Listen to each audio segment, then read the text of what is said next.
I just got a calendar invite for 15 minutes from now. For work. Oh, okay. Well, we don't have to. You do your thing. No, fuck that.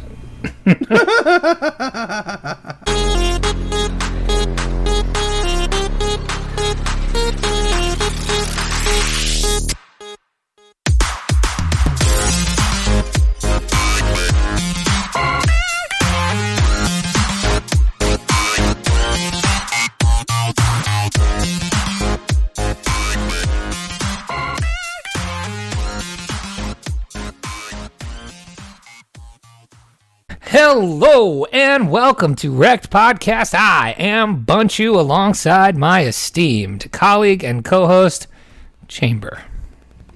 That's better. I like it. It does have a better sound to it.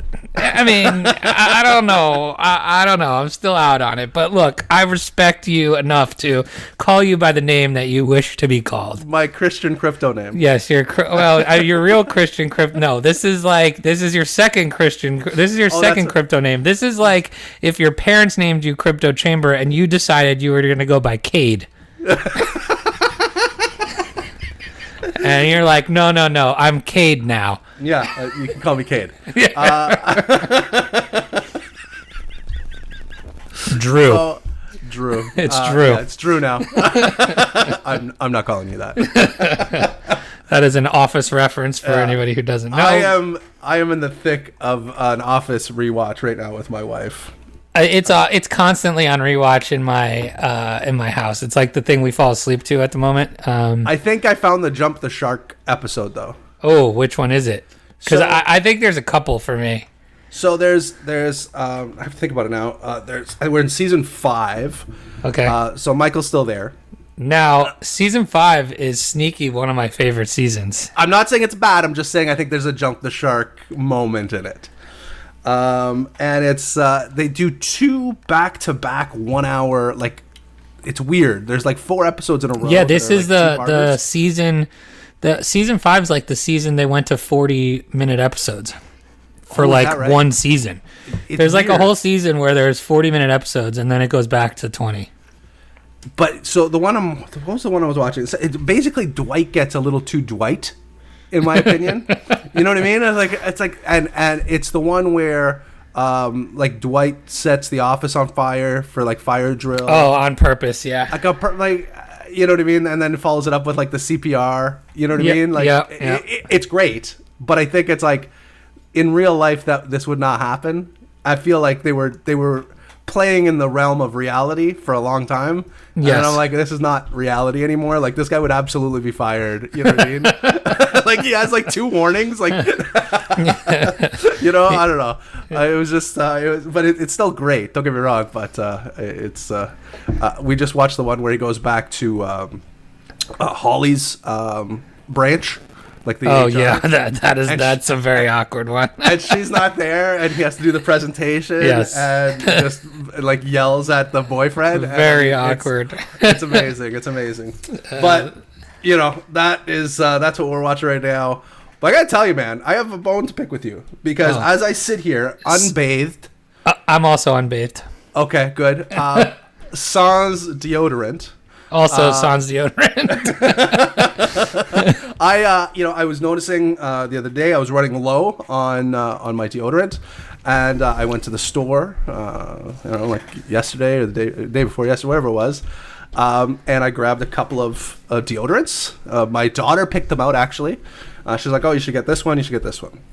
So yesterday I wake up, shower, and then I open up a fresh deodorant stick, and lo and behold, it's the shitty white one as opposed to the very cool and hip blue one. Nah, can't do it. I tweeted about it yesterday. You said you were a white deodorant guy. I am 100%. It's crazy.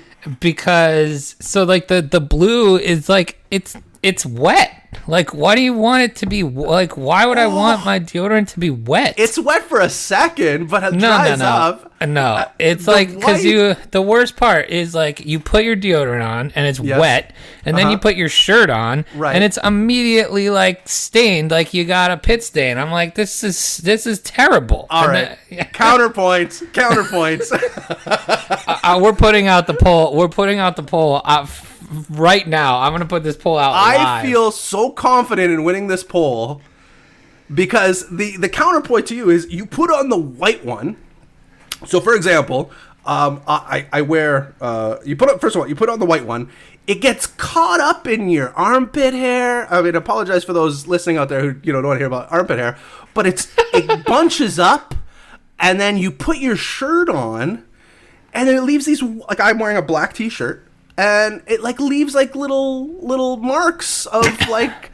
Of white on your black, like it's the worst. I don't even know. So this is gonna disappoint you. I'm not even signed into our podcast Twitter, and I can't sign in. So you're gonna have to. I'll do it after the show. No, I think it should go live right now. All right, let's do it live. Let's do it live.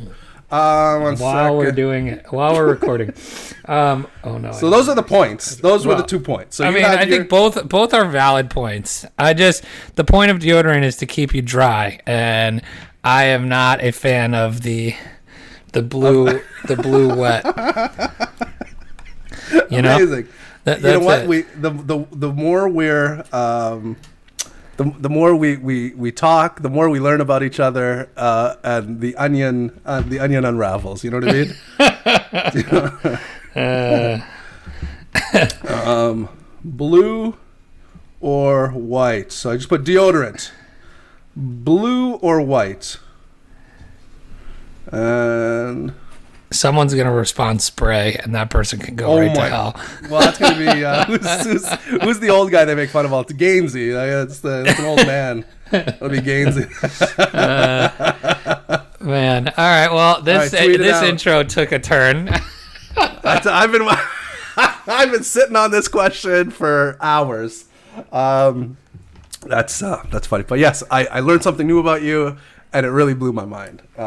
So. That's all I have to say about that. Well, there you go. I mean, we agree on a lot, but that one we do. It's the small differences that make us even better friends. Now, I feel like in your past you would unfriend somebody just for something like that, though. Oh my! I've done it for less. That's it. The podcast is over. Pack it up. It's been a good run. Fucking guy uses white. Oh man. Anyway, well, I guess we should just get right into it. Let's do this thing. Let's get to the news.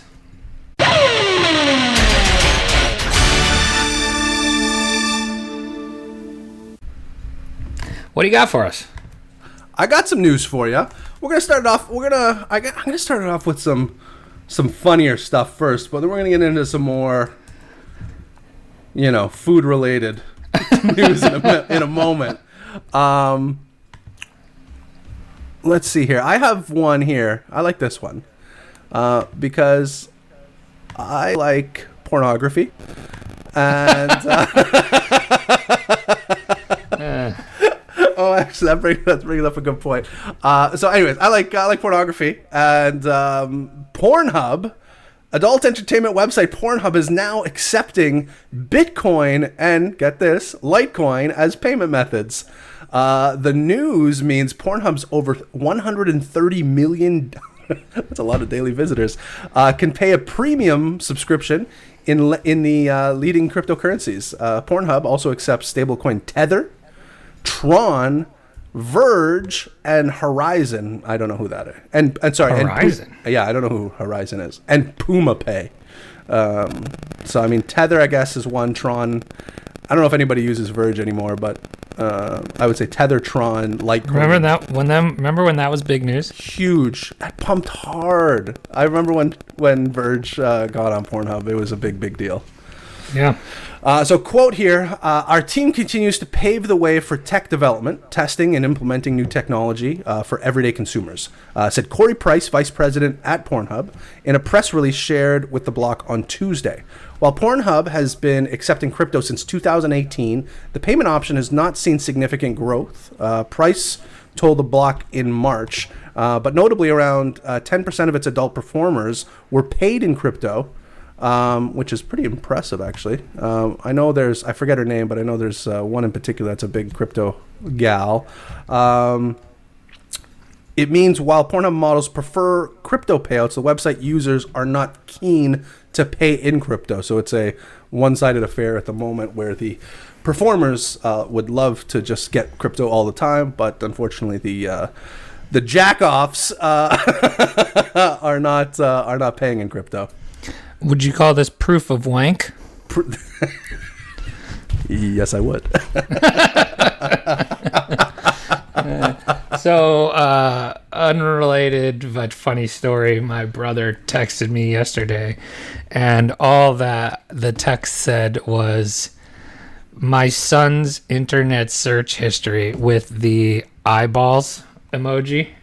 Oh, listen, that was going to be one of my my tweets for later. And yeah. Oh, all right. Well, we'll get to that later. I forgot that's who it was. That's my brother. That's awesome. All right, continue. No, we'll save it for later. I got a news story here. So we are talking Tether.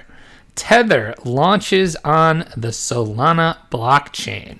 Ooh. So stablecoin issuer Tether has launched its USDT coin on Solana, a layer 1 blockchain whose developers claim is faster and cheaper than Ethereum. Revealing the news exclusively to the block and our girl Yogita Khatri on Wednesday, Tether said Solana can help users exchange USDT at speeds greater than 50,000 transactions per second, often for less than 0.00001 cent per transaction. In comparison, Ethereum's current capacity is about 15 transactions per second. Wow. And the current average fee is about $2.65 per transaction. That's crazy. Dang. Solana has been growing in adoption by major companies recently. Last month, the crypto exchange FTX launched its decentralized exchange called Serum on Solana. And at the time, FTX CEO Sam Bankman-Fried called Solana awesome and claimed that it's 10,000 times faster and 1,000,000 times cheaper than Ethereum. Is that hyperbole or is that actually I don't know. It seems like look, if you've seen the Ethereum fees lately, I don't think it is. But with Solana integration, Tether now works on 8 blockchains. Can you name any of them? Bitcoin? No. I would imagine. I mean, other than Ethereum, obviously. Yeah, there's I don't know, Tron.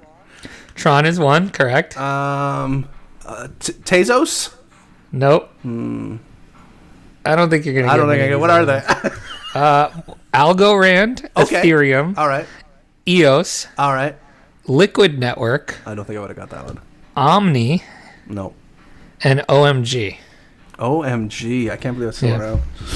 The creator of Solana and president of the Solana Foundation said Tether integration was absolutely essential and called the USDT lifeblood of DeFi. Ooh. An important pillar of the crypto community at large. Do you remember when we thought Tether was like FUD? Yeah, I know. Like Tether is the market maker now. Like it's... Yeah. Like, remember when that was a thing? Big deal. A big deal. Yeah, there was a time, like, I feel like we had, like, weekly news articles on Tether FUD. On is everything going to collapse and is Tether real? And yeah, here it is. USDT is one of the most used stable coins in the DeFi sector. According to the Block research, the top 3 DeFi protocols by total value locked, Uniswap, Aave, and Curve, have total USDT deposits worth, any guess? I don't know, 100 billion. almost $1 billion. 863 million. Okay. 863 million. Tether is planning to add support for yet more blockchains. The quote says, "We can't disclose names because the due diligence is not finished yet, but we have 3 in the pipeline." Look at Tether. Look at Tether, indeed. Like it's started from the bottom. Now you're here. You know what? Good for them. Yeah, they've been around, but you know, it's nice to see some stability in stablecoins. Is all I have to say. Look at that. Look at you. Look what you're doing here. This is a free podcast. All right. That is going to bring us to a nice little break in the news. And we're going to hear from our newest sponsor. Remember when you first heard about Bitcoin? How long did it take you to realize this little project would soon change the world? Do you kind of wish you had gotten involved sooner? Well, now is your chance to be a part of the next revolution in money. Intercoin is working to finally make crypto go mainstream. It's designed to be scalable enough to support everyday payments and even elections without the state. Bitcoin was originally supposed to be a peer-to-peer cash system, the way we would all pay one another without having to trust any third party. But instead, over time, it mostly became a store of value. That's because every 10 minutes, the Bitcoin network must put all transactions into a block, and that block can only hold so much. If crypto is to become mainstream, for people to use it for everyday payments, we need a new architecture, one that is as secure as Bitcoin while being far more scalable. Check out intercoin.org to find out more and maybe pick up some of those coins for yourself.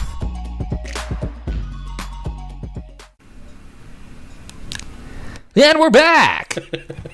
Always great.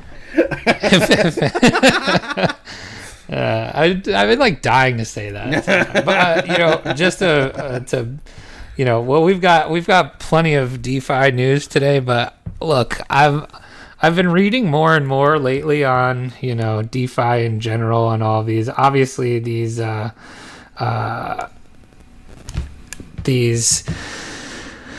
projects, some of them are very meme-ish, but the whole DeFi thing is pretty revolutionary when you think about it. Do you have any thoughts on this? Yeah, no, DeFi go brrr. I mean, it's pretty impressive. There's so many possibilities. The possibilities. It really is impressive. Like, just in the sense of what it's doing for DEXs, I think is kind of the most, like, the coolest thing. Just, you know, like we were talking. Well, the whole point of all of this, right, is to be permissionless. Right. And that's what this is, right?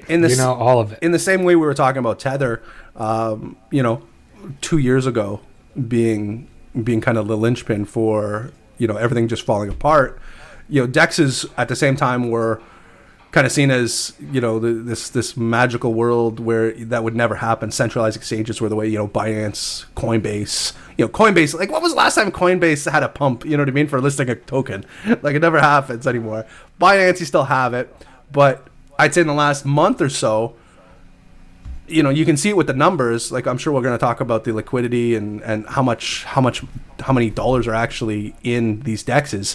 But I mean, it's insane. Well, just like these, the locked pools is unbelievable. Like, it's crazy. You're talking over billions of dollars. Mm-hmm. We're talking the top three DeFi protocols. We just said have 863 million as of September 9th.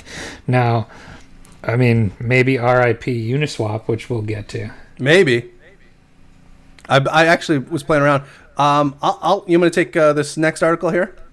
Yeah. All right. So, over $800 million in funds that have been deposited in liquidity pools on decentralized cryptocurrency exchanges, on decentralized cryptocurrency exchange Uniswap, are now being transferred, believe it or not, to its upstart competitor SushiSwap.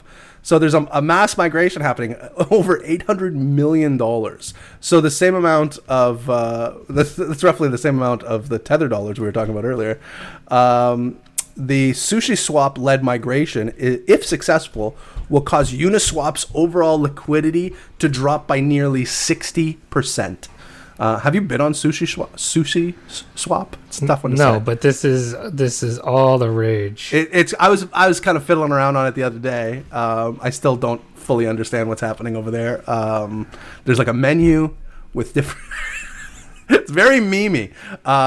So you have to understand what they're talking about there. But it's interesting. There is a portion that's, you know, almost almost a mirror image of Uniswap, but the pools and stuff are very very interesting. I have yet to SushiSwap. I have yet to Uniswap. I have yet to swap anything. Have you been on Uniswap though? I've been on Uniswap, but I have not been on SushiSwap. Yeah, I mean there are portions of it that are just mirror images, but there's some other stuff on SushiSwap that was interesting. So what else does this mean here? So the 800 million transferred is denominated in Uniswap LP tokens, which are issued when users deposit assets on Uniswap. LP token holders had deposited them on SushiSwap, looking to take advantage of the decentralized attractive trading rewards. So using those to get the sushi on SushiSwap. So SushiSwap is a fork of Uniswap, has gained popularity because unlike its parent protocol, it rewards its liquidity providers with a native governance token, Sushi. Uniswap doesn't have a governance token and currently distributes 0.3% of its collected trading fees to liquidity providers. SushiSwap, by contract, offers liquidity providers 0.25% of trading fees, and then kind of capping that extra 0.05 in sushi tokens. With sushi. So you're getting the same amount, but a portion of that is going to be in sushi tokens. In order to, quote, farm sushi tokens on SushiSwap, users will now have to migrate their Uniswap LP tokens into SushiSwap SLP tokens that represent the exact same liquidity. SushiSwap has gained considerable traction among the cryptocurrency traders since its launch on August 28th. Are you kidding me? Peaking at 1.58 billion in total locked value on September 3rd. But it's not been without controversy. On September 6th, so what is that, 4 days ago, Chef Nomi, I don't know if you heard about this. The anonymous founder of the protocol converted a portion of his sushi tokens that were supposed to be used to further develop the SushiSwap platform to Ether. This led to some crypto users to believe, and that's not just some. I think it was 16 or 17 million dollars worth of Ethereum. By the way, for what? He sold his sushi. I thought it was something astronomical. It was, yeah. This article is kind of downplaying the amount that was actually sold, in my opinion. This led to some crypto users to believe SushiSwap was a scam. After being accused of exit scamming, the protocol's user, Chef Nomi, transferred control of the protocol to FTX CEO Sam Bankman-Fried. Quote, "I hope SushiSwap does well without me," Nomi tweeted. "Again, I did not intend to do any harm. I'm sorry if my decision did not follow what you expected." So I have another article here. It was within 10 days of launching the project, the creator sold 2.6 million sushi, 17,970 Ethereum. Yeah, that's a pretty considerable amount there, Chef Nomi. Yeah, I mean, I don't know. And then there's some screenshots in here from his tweets. This one said, "I did the recent move because I care about the community. I'm taking IL for you, but all I received was blaming and fudding. Here's what happened. The dev share part of me, I converted them to ETH. I stopped caring about price, and I will focus on the technicality of the migration. People ask if I exit scammed. I did not. I'm still here. I am willing to participate in the discussion. I will help with the technical part. I will ensure we have a successful migration." Satoshi Light did that, and Litecoin had no problem surviving. Yeah, did it though? Did it? But right, but it's worth 90% less. So. Right. This is early on, so it may That is true.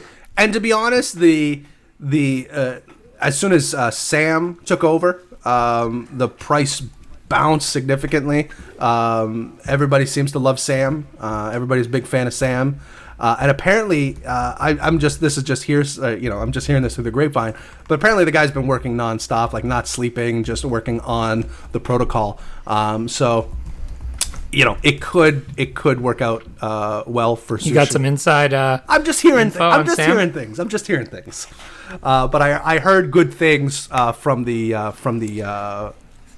from. So today it's up 3.4%. Nice, good for them. Yeah, $2. I have a lot of these tokens, and bouncing around. It's bouncing around here. So yeah, it looks pretty bottomish. Yeah, I mean, I picked up some stuff at the bottom the other day. With some things. We had a big pullback the other day, and I picked up some stuff, and it's worked out well. I didn't want to touch sushi though. All time high, $168. What's it? 13 days. What's ago. it at now? $2.78. It was. What was the all time high? Oof. $168.91. Talk about a freaking rug pull. Yeah, I mean, I don't know how else. I don't know how this guy. I don't know how this sushi this chef Nomi is walking around saying he didn't do anything. Like, that's a pretty big deal. No, I think it worked out. I thought it worked out to some, like, I don't know what would you say 17,000? Well, I think the other almost 18. Yeah, so I think the other part that was such a big deal about this was there are definitely screenshots of him in some kind of Discord or a either Discord or Telegram chat or something, basically saying, you have no reason to worry about me selling, blah, blah, blah. And he so I had seen some screenshots of him basically saying, oh, don't worry, I'm not going anywhere. I'm a good dude. And then... Now he's just a good rich dude. That's it. Hey, look, I mean... I can't say I probably wouldn't have done the same thing. No, I 100% would have done the same thing. But I don't know if I would have just pulled the damn rug like that. Like, I don't know. You know? Yeah, you think you could have... sold off a portion, So can you buy you can buy sushi on Uniswap though? You can buy sushi on Uniswap. I believe you can buy it on SushiSwap as well. I think you could even buy it on you can buy it on Binance. Yeah. But I can't use Binance anymore. Oh, right. But you can. I'm starting to think maybe I should pick up a little sushi. Okay, all right. I'll get some sushi with you. I was hesitant on it, but if you're liking it, I'll get a bag with you. Well, I mean, it just feels bottomy, right? Yeah, it definitely does. So I don't know. Maybe I'm maybe not. We'll talk about it. Yeah, we'll see. But the 14-day chart. I mean, it was on September 3rd. It was $6. The lowest I've seen it here in the last 2 weeks is $1.20. And then it bounced 14 days ago. That can't be right. $168 cannot be the. Well, didn't we get a 90% retrace?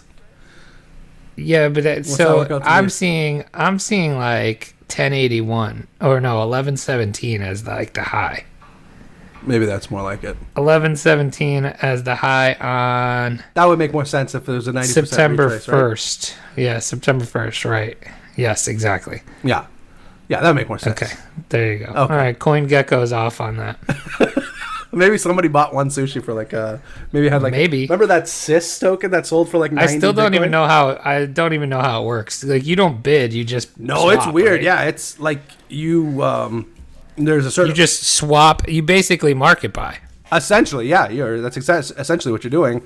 So you kind of have to watch, and it'll give you a percentage of like how much you're affecting the price, like the slippage. Yeah. Exactly. So you want to keep it. Does it still cost $1 million to send? No, like $4 or $5 a transaction now. Okay, that's very reasonable. Bad. But I got to pay $4 to get it over there, then $4 to swap it. Is that how it works? Well, no, you can. If you have it on your MetaMask already, you just link your MetaMask to it. Oh, okay. So there you go. Yeah, that works. And same thing for SushiSwap. You just connect your MetaMask. MetaMask, man, I haven't used MetaMask in a long time. It's fun. I like you. I think it's very cool. Like it's trading now is definitely more like the original vision. You know what I mean? Yeah. Like it's Satoshi's vision. Exactly. Like it's very it's very anonymous. There's no KYC. That's what DeFi is, man. Right? It's very cool. Like, you're gonna like that's like, I made some money that the government doesn't know about. Well, I mean, like, that's what DeFi is, right? It's not, I mean, not for the intent of evading your taxes, but like the permissionless part, right? Like, imagine being able to get a loan on the spot without having to go to a bank. Right. Like, that's what this stuff is. It's interesting. I actually just bought a bag of of a native token that does exactly that too. Well, that's their big thing is that they loan out money and you can leverage the token. It's very cool. It's a lot of cool things happening. Which one is this? This is the BZRX. Oh, I saw some people talking about that. Okay. Yeah. See, now here's the thing. I saw a. I'm gonna find it for the next segment here. So, but do I have one more news story here? We didn't do. I don't know. Were you? I don't know if that your article was what you were talking about. About the. No, I kind of went into that one. Oh, but okay. Did we do the major food delivery service here? No, we haven't. Okay, so we got one more here.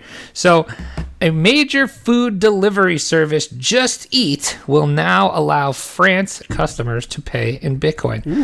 So more food stuff. We're Why do I imagine France here. delivery food is just like baguettes, cheese, and wine like everywhere?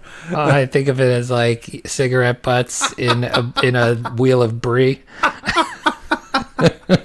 My wife wants to go to France so bad. I'm like, do we really want to go? I don't know. She's eating surrender monkeys. Are you kidding me? That's the hashtag of the episode. And by the way, did you put the deodorant? Yeah, it's out there. I haven't checked. It's definitely out there. Let's see where we're at. All right, we'll check it during Hot Tweets. Online food order service Just Eat is now allowing customers in France to order food and pay for it in Bitcoin. The platform announced this week. Just Eat delivers food from over 15,000 restaurants in the country and has an estimated total of 26.3 million users worldwide. Payments will be processed by BitPay, and according to Just Eat's website, once a customer chooses the Bitcoin option, they'll be redirected to BitPay, and the customer's Bitcoin wallet will then be opened, and a payment request will be sent out. Once the payment has successfully gone through, customers will be redirected to the Just Eat's website, and their order will be sent directly to the restaurant. According to the announcement, customers will not be charged any fees for Bitcoin payments. Wow. That's a big deal. But will require a digital wallet in order to make a payment. Interesting. So if a Bitcoin payment is canceled, the customer will be refunded in euros. Huh. Interesting. I like that. I mean, that's some mass adoption. Yeah, I mean that's a lot of hoops, though. I gotta be honest. That's it's a lot of hoops, but it's that's where we're at with this exactly stuff, right? baby like steps, right? I guess.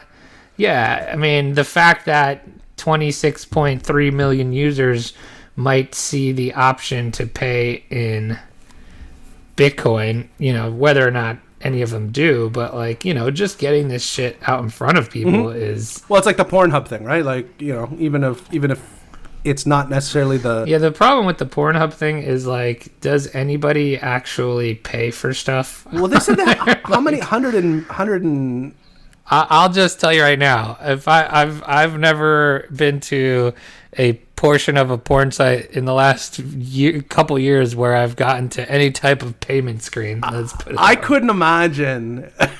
Again, maybe it's my Catholic upbringing or Catholic guilt, but I couldn't imagine paying a premium. Like, how much porn do you need to be watching to pay a premium? Like, I feel there's so much free porn that you shouldn't be paying for it. And like, what am I missing? Like, what is beyond the paywall? I don't know. Is there like awesome things that I'm not even aware of yet? Porn 2.0. Yeah, I don't know. I think that's all we've got for the news. Is that correct? I think it is.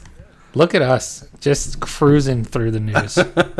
I feel that was an informative news cycle. That was, I think so. I mean, we had a lot to talk about. There's some good things, some mass adoption stuff, some Tether, a good story about Tether, and then some deep dives into the DeFi sushi stuff. You know what I mean? Yeah, I mean, good job, us. Thanks. I think I'm getting. I might be looking into getting some sushi. All right. If you're in, I'm in. I got to see what the pulse of the internet says. Like, is it just dead now, or is this FTX thing gonna bring it back to life? So I cleared up some ETH. For those of you listening, we were supposed to have Messiah on last night, but maybe we should wait for that show. That's what I'm saying. I wanted to ask him what he recommends, and then I was just going to mark it by whatever he said, because that's how I usually roll. But he was on. Shout out to Shitcoin Talk. They had a great Shitcoin Talk episode. I think it was on Wednesday. What day is it today? Thursday. Maybe it was Tuesday. And I watched it, and they just talked about like 3 or 4 different tokens off the hop. I just bought all of them, and they all went up. I'm like, ooh, this is good. So I want to see maybe what he thinks, and then we just mark it by whatever he says on the show. So he's going to be on. I think we're going to be recording him tomorrow, and I think that show. I don't know. Maybe I don't know if we'll release it over the weekend or maybe on Monday, but I don't know. We'll depending on the content, we'll send it out quicker if need be. All right, so we are going into our next segment, which is one of our favorites, and it's called Hot Tweets. Hot tweet. Hot tweets. Hot tweet. Hot tweets. Hot tweets. All right, Chamber. This segment, one of my favorite segments lately, for sure. We go around crypto Twitter and find what we think are the hottest tweets around that will spark some conversation, and that's it when we talk about them. So it's that's what we're gonna do here. You want to start us off with a hot tweet? Yeah, I will. We kind of teased it earlier, and coming off the Pornhub news, this is. This is from your brother. I forgot this was your brother. Yeah. This is Bitcoin Be Real, or BTC Be Real, at BTC Be Real. It's a poll, and the sentence starts, what's the average age for a young boy to start watching porn? ? My son's internet history is interesting to say the least. Big eyes, thoughtful emoji. And so here are so he gives us 4 options. So young boy starts watching porn. What's the appropriate age? So the first option is 7 to 8 years old. Which is, by the way, is my daughter's age, and I'm an equal porn. Boys, girls, they can all watch porn. So that's saying that a 7-year-old, which is my daughter's age, that's insane. That is insane. That's insane, isn't it? It's fucking nuts. Okay, so 7 to 8 years old is option 1. 9 to 10 years old is option 2. 11 to 12, option 3, and then 13 plus, option 4. I picked 13. So did I. Like, that's there's so much insanity on. So did I. Like, I picked 13 plus. And first of all, it might just be like, think about this.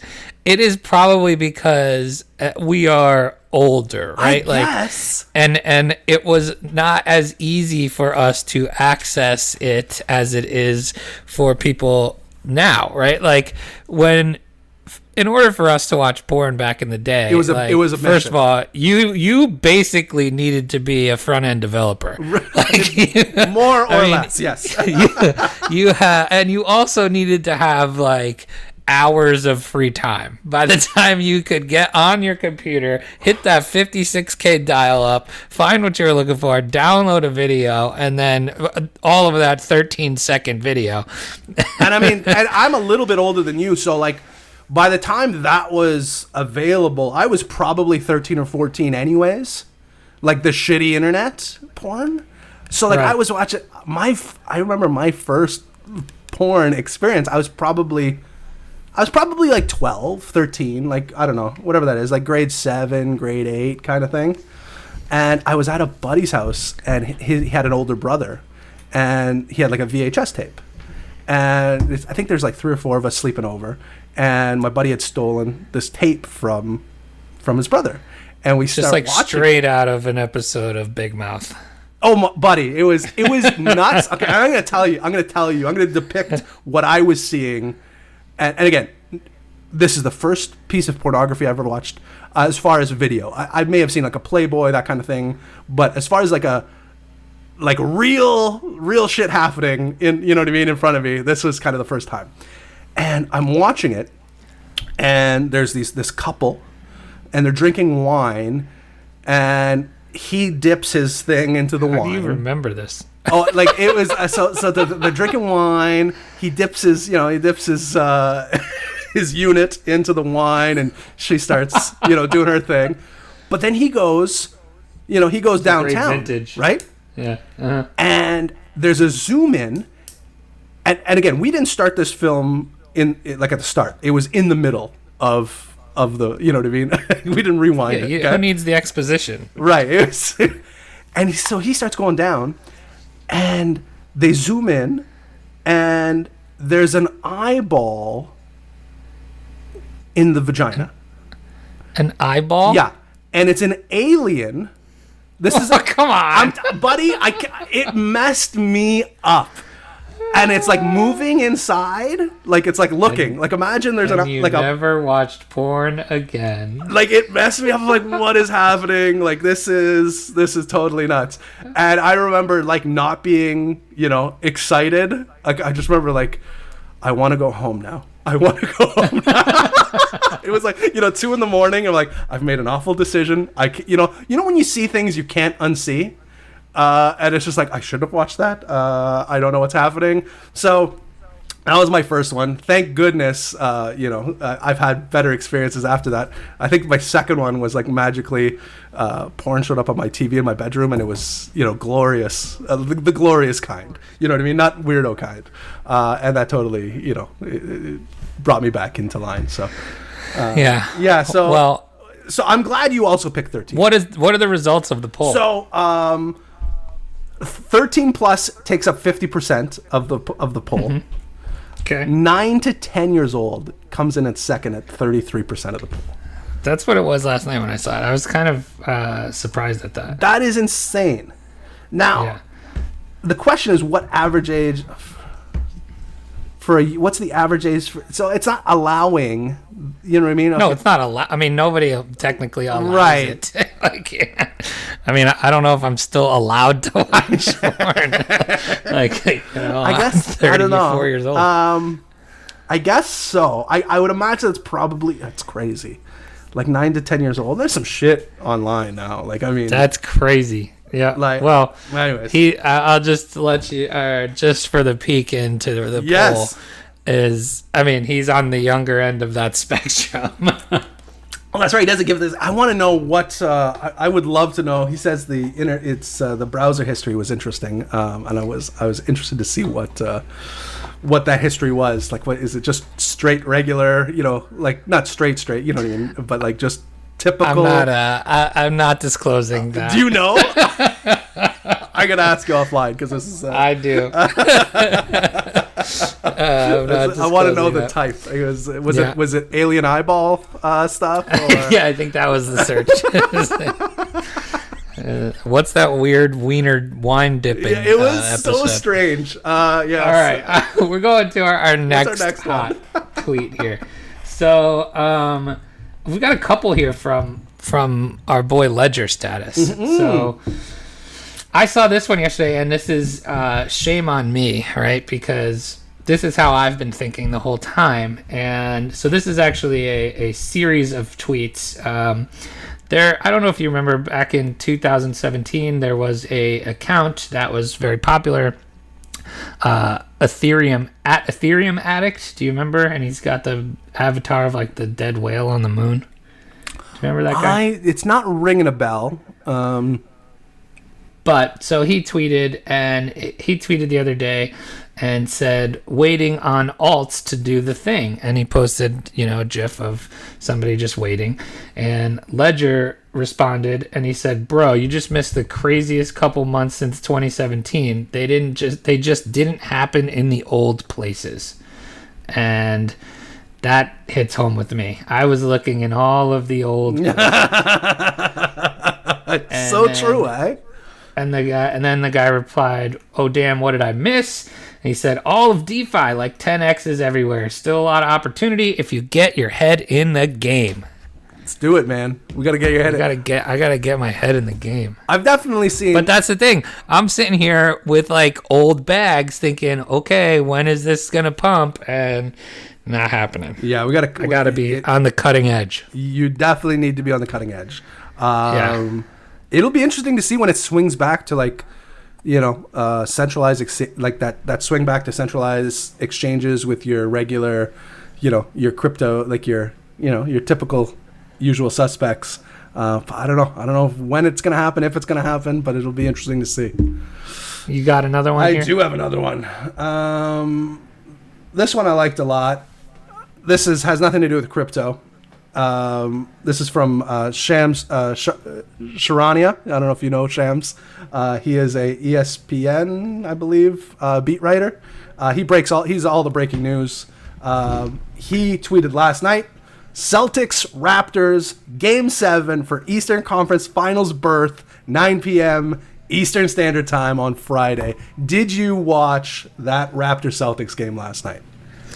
No, I don't watch a ton of NBA, but I am in a group chat with many diehard Celtics fans from when I had my time up in Boston. So I was watching the group chat go nuts.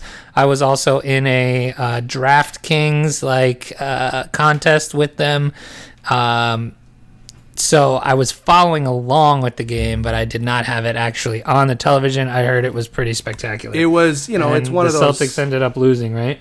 The Celtics ended up losing. The Raptors were down like 3-1 in the series. So they've tied it up. And they tied it up on a double OT win. They had 3 guys play like 52 plus minutes. It's crazy. That's crazy. So hell of a game. There's going to be a game. What'd you think of the Heat? Freaking Heat, man. Heat's going to destroy whoever's left out of this series because they're going to be nice and fresh. And this is an all-out war between the Celtics and the Raptors. So I think that So you just went with all the non-crypto related tweets. More or less. I have one. My last one's crypto related. All right, I got another one here. This one comes from Kobe. Crypto Cobain. Oh no! I think it's the same one I have.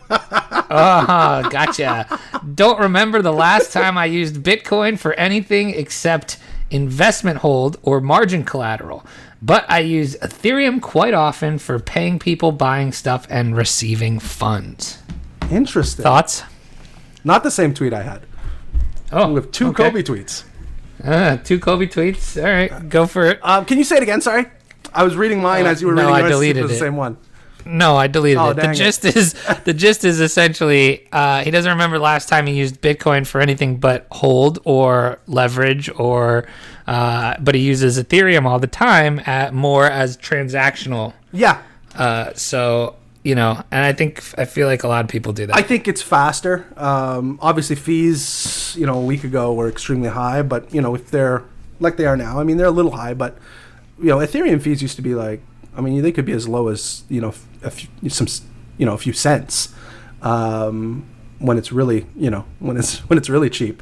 But even at a couple of bucks, if you're sending, you could send a few $1,000s fairly easily, and it costs you less than $5, which is very good, and it's fast. I think it's much faster than the Bitcoin transaction. So, it makes sense. It makes sense, right? What are your thoughts? Like, when was the last? Yeah, do you use Ethereum more, or are you a Bitcoin? I haven't used anything in a long time. It's all just been sitting for the most part. Interesting. So I guess it brings me. This one ties in nicely because I would imagine he probably tweeted this right after tweeting that. The tweet I have is: does anyone remember the last time they used Bitcoin for literally anything? Okay, so he must have been. Yeah. So I replied to him on this one, and I said, "Yeah, I use it to hide. I use it to hide money from my wife's lawyers. I use Bitcoin all the time. That's funny. My wife nor her lawyer knows where any of the Bitcoin is. So I thought that was pretty good. But yeah, so I don't know. It's kind of true. It kind of is. It's really. I guess you could say the same thing about gold, right? Like, when was the last time you used gold for anything, if you had any? You know what I mean? You just kind of sit on it and collect it. Yeah. You bury it in your backyard.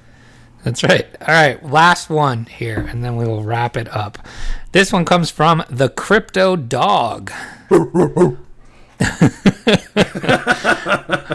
What if this was all a dream? What if I never held any Bitcoin and I never got into crypto Twitter?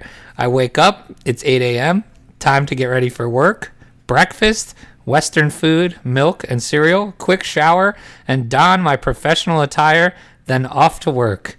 Yeesh, how terrifying. That one hits home for me really hard. No kidding. Like, fuck my entire life. I just think about, like, I remember watching a Bitcoin segment on Last Week Tonight with John Oliver. Oh, yeah. Not the one where he talks about crypto and talks. There was one a few years before that. So that he had the one in like 2017, 2018 where like some of our friends were on it. Not that one. There was one he had done a few years prior to that where he goes to a Bitcoin ATM and he talks to the guy. And I remember like watching it and I'm like, oh, this is interesting. And I just imagine just putting like, you know, a few $100 at that time. You know what I mean? Like, that's the kind of stuff that's just like, fuck, I knew about it. Like, you know what I mean? Like, I'm sure you heard about Bitcoin before you bought your first Bitcoin. You know what I mean? Yeah. Or were you one of those guys that as soon as you heard about it, you got something? That was me, really, I think. And I just was late to the party. I'm late to the party on everything. That's interesting. So really, like, so as you were aware of it, you got in pretty quickly? Yeah, I really didn't know what it was until I started using it. And then as soon as I did, I was like, okay, I'm going to dump. No, I definitely was aware of it for a few years before I got into it. Yeah, you were sticking with the old blue chips, like my old man's. My old man's. No, I was thinking store of value. BitConnect. Yeah, exactly. Like the old blue chip BitConnect. Yeah. So I don't know. That's what I wish. I wish I had just taken advantage of that. At the time, and I didn't. But that's what are you gonna do? What are you gonna do? We're here now. We are here now. We're almost full-time crypto. Nope. No. Nope. I'm not. We're closer than we've ever been. I guess. I don't know. Maybe. Nope. No. Yeah. All I do is this is it. All I do is this podcast. That's it. Anyway. That is gonna do it for us. Good show, old chap. Good show indeed. Oh wait, hold on. Let's not get ahead of ourselves here. Let's wrap this up with what we came here for. Deodorant stats. Yes, this is it. So as of right now, 44 minutes ago, we tweeted this. It has 18 votes. Fucking horseshit. And it is 61% white, 39% blue, and I would venture to guess at least a couple of those are your own alt votes. I haven't alt voted yet. I try not to alt vote. You just single vote? I just do a single vote to try to keep everything on the up and up. Yeah, I did a single vote as well. So one of those. So we should have pretty much the same ratio. Yeah, exactly. So, yeah, fuck. There's a lot of crazy people out there. A lot of crazy people out there. I mean, just another poll domination. I mean, it's early, but this one. I felt good about this one. I thought I was going to crush you. Yeah, you were very confident in this. As I typically am in these polls. Yeah, and the outcome is usually not in your favor. Definitely not. You know what we didn't talk about today, but we have to talk about next time, is Dave Portnoy's message to crypto. Of course, yeah. Apparently there are a lot of heads of crypto in crypto. What do you think Donald Trump's crypto hands are like? Oh, tiny and weak, I would imagine. I've got great hands. They tell me they're the best hands. They tell me I hold crypto very well. They tell me. Unbelievable. Probably. So. All right, that's going to do it for us. Until next time, don't get wrecked, and that is financial advice. Hey, everybody. Thanks for listening. You can help support us by giving us a 5-star review on Apple Podcasts and become a REKT patron by signing up for a monthly tier on patreon.com/REKT. patreon.com. That's patreon.com/REKT podcast. Don't get wrecked.